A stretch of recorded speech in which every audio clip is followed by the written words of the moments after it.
Big Mood is a daring new British comedy that blends the right balance between comedy and drama, with one of the best depictions of mental illness ever put on screen. Our protagonist, Maggie, played by Nicola Coughlan, is a struggling playwright who is suffering from mental illness and is supported by her best friend, Eddie, Lydia West, who is also facing some difficulties in her life. The first two episodes veer more towards comedy, as we see these two characters get themselves into some scrapes, including a hilarious return to Maggie's old school, which results in a sexual encounter with an old teacher, and a less than inspirational speech to the students.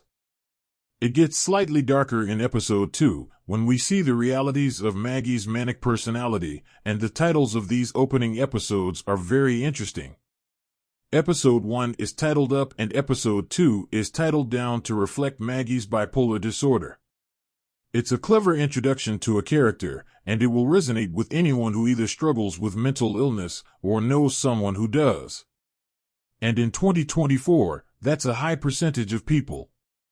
There is a very fast pace to the storytelling, which really works for the show, and it rightly earns a place in the category of the best dramedies on television.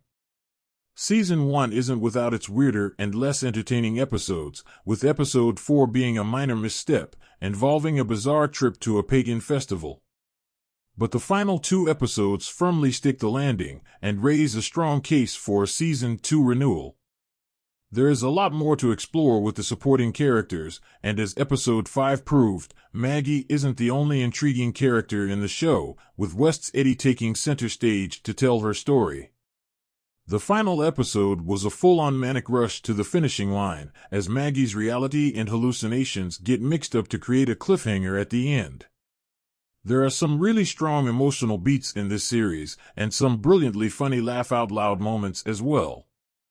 There is a feeling that this show has something really important to say, and it deserves a second season to continue the adventures of Maggie and Eddie. If it doesn't get renewed, Season 1 is a brilliantly entertaining comedy drama that can exist on its own.